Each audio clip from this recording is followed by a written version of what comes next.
এটা ভাবুন, ভাবতে হবে। ইতিপূর্বে বিজেপির সাথে আমাদের ভাঙড়ের যিনি জোড়া ফুলে হয়ে প্রার্থী হয়েছেন একাধিকবার মিটিং করেছে ওই ভোটটা নেওয়ার জন্য। সাক্ষাৎ, সৌজন্য সাক্ষাৎ তো আমিও করেছি। কেন গতবারে নির্বাচনে যে জোড়া ফুলকে এখানে ব্যাপকভাবে পরাজয় করতে হবে। বলতে পারেন ভাইয়া লোকে পরাজয় মানে তো আপনি জিতে গেলেন, তৃণমূলের লোকেরা বলতে পারে।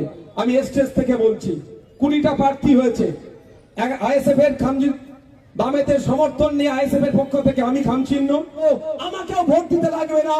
খামচিহ্নকে এপিএম এর 5 নম্বর বোতাম টিপে ভোট দিতে লাগবে না।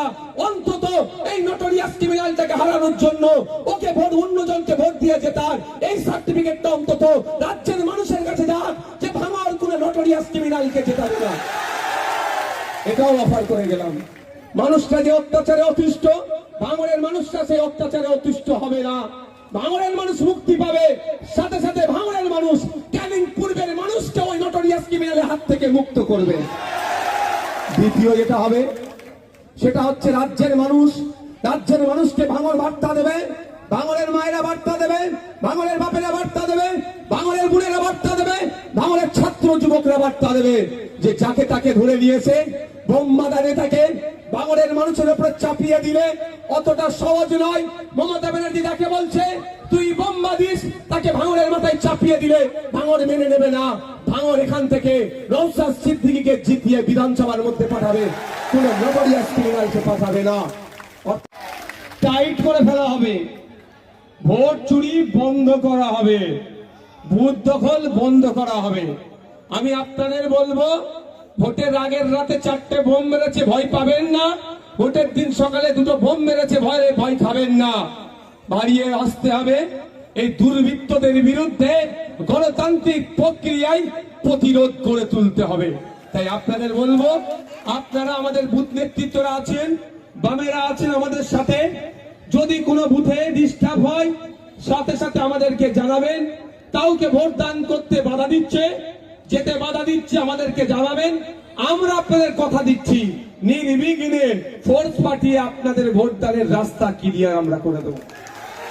আর একটা কথা অনুরোধ, এবং মিস করবেন না, কারণ নির্বাচন কমিশনের যিনি চিফ কমিশনার আছেন সকালে এক কথা বলছে, সন্ধ্যা আর এক কথা বলছে। ও কথার সাথে কিন্তু কাজের মিল থাকছে না। আমি আতঙ্কর জায়গা থেকে আপনাদের বলছি, এটা হতে পারে এখনো তো ফাইনাল হলো না, অনেকে ট্রাইব্যুনালে আছে, তার মধ্যে ভোট চলে আসছে, আইনি লড়াই চলছে। এর মধ্যে হয়তো 2000 লিস্টে নাম এসে গিয়েছে, তারা যদি আপনার ভোট আপনি না দেন, হঠাৎ করে যদি ঘোষণা করে যাদের লিস্টে নাম এসছে ভোট দেয়নি মানে ওরা হয়তো ভুল নাম উঠে গেছে, নামটা ডিলিট করে দাও, তাহলে বিপদ হয়ে যাবে।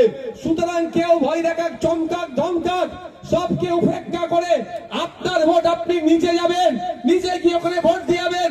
ওখানে সরকারি যে প্রিসাইডিং অফিসাররা থাকে সেখানে টিক মারাবেন। আপনি ভোট দিতে আসছেন, ওই কাগজটা কিন্তু আগামী দিন আপনার সংরক্ষণ হয়ে থাকবে, কেউ আপনার ভোট ডিলিট করার আর সাহস দেখাতে পারবে না। তাই আপনাদের বলবো, 2টো বোম মেরেছে বলে ঘরে ঢুকে বললেন আর ভোটটা দেব না, এ ভুল কাজটা করবেন না। কারণ আগামী দিনে যদি বলে 2026-এ যারা যারা ভোট দিয়েছিল তারাই বৈধ ভোটার, যারা ভোট দেয়নি তাদের অন্য অস্তিত্ব নাই, তার মানে তারা অবৈধ, তাদের ডিলিট করে দাও, আবার বিপদের সম্মুখীন হতে হবে। তাই বন্ধুগণ, মায়েরা বাপেরা যারা আছেন বলবো দলবদ্ধভাবে ঐক্যবদ্ধভাবে ভোট কেন্দ্রে যাবেন, আপনারা ভোট দেবেন, আপনার ভোট আপনি